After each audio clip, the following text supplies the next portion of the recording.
I'm Kim Stafford, and I'm here again with PIMCO Group CIO Dan Ivascyn to give you an inside look at some of the recent discussions taking place within PIMCO's Investment Committee, or IC. Thank you for joining us, Dan. Thanks, Kim. So last time we talked in February, since then, the world has changed dramatically. The war in Iran has driven a surge in oil prices and geopolitical uncertainty. How have markets responded? And how has our thinking evolved in terms of the implications for the economy and for portfolios? Sure, and it was a nice start to the year. And for the foreseeable future, markets going to be very focused on what occurs in the Middle East. If we were to see deterioration in the situation there, more challenges on the supply side in terms of energy markets, we could see rates certainly trend higher over the short term. We think that scenario would also be quite bad for risk markets as well.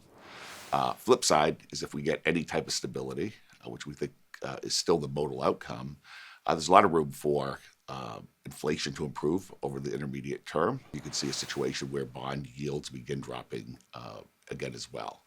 So the bottom line is that there's a lot more uncertainty today, legitimate, at least short-term focus on the situation within the Middle East, in an inflation situation that's going to lead to more uncertainty, all in the context of a market that offers pretty good value today. So taking a closer look at fixed income, clients are reading the headlines. They're seeing yields rise across the globe. In the U.S., the 30-year Treasury has hit the highest levels that we've seen in a couple of decades. So give us some context for how we're thinking about the view on interest rates and yields and what might happen from here. Yeah. First point is with a longer-term time horizon, there's great value in the market. We would have said that at the beginning of the year. And now, given the inflation shock, understandably, yields across the high-quality area of the market are a bit higher as well. I think if you look at them in a long-term context, real good value in absolute terms, yields today that are well above this still elevated inflation rate, and yields today that look attractive relative to equity valuations as well. So for someone, and we're trying to emphasize this across the PIMCO team, that has an intermediate time horizon, attractive environment for income or yield generation. I think the second point is that you have an exciting global opportunity set. It's not just an opportunity set here in the United States. There are opportunities across global government bond markets, corporate bond markets, asset-backed finance markets, local currency markets. So this is, again, an increasingly target-rich opportunity, a lot of volatility across markets, which creates opportunity for asset management and allows you to generate a pretty attractive high-quality spread above and beyond attractive starting government bond yield. We hear a lot from our clients who are sitting in cash today asking the question, why should I move into bonds today given the uncertainty we see?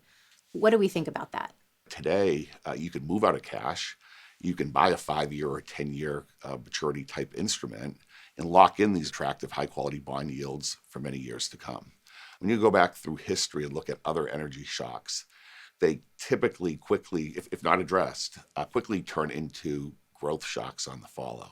And that's an environment where if you're sitting in cash today, and now you're in an environment of central banks taking rates lower, and most central banks around the globe have said if we can get inflation under control, they want to get rates lower.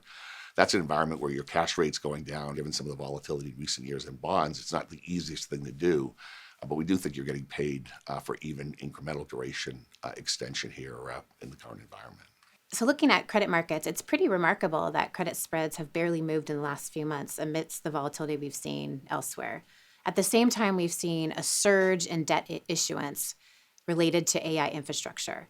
How should investors be thinking about their credit allocations in today's environment as they source returns?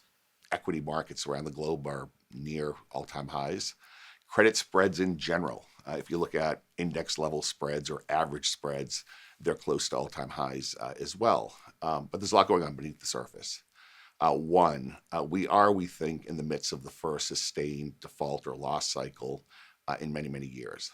And it's critically important to do really good bottoms-up credit work to protect portfolios from what will be higher losses than the market's grown accustomed to. So that's point number one, be selective. And then the other point is that you have incredible needs for capital investment within the technology sector in particular, AI infrastructure, related energy infrastructure.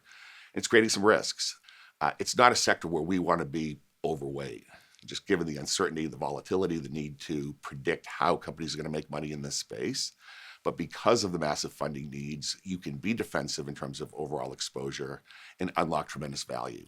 This is an area where you can, given the size of the funding needs and an increasingly motivated set of borrowers, drive transaction terms, pick up spread for taking on additional complexity, create nuance within these structures that could lead to better transactional liquidity than the market would initially anticipate, and in the process create value for end investors. And it sounds like we are a lender of preference because of our size, our process, and our resources to be able to take down this risk. It absolutely is an area where we've been able to leverage our size, not too dissimilar to what we've done for years in the asset-backed securities in loan market, where we can take advantage of familiarity with structure, active structuring guidance along the way, and being able to pool the interests of our collective client base to drive value, turn things quickly, but carefully from an underwriting perspective, and again, in the process, generate attractive value relative to other more traditional market opportunities. Great.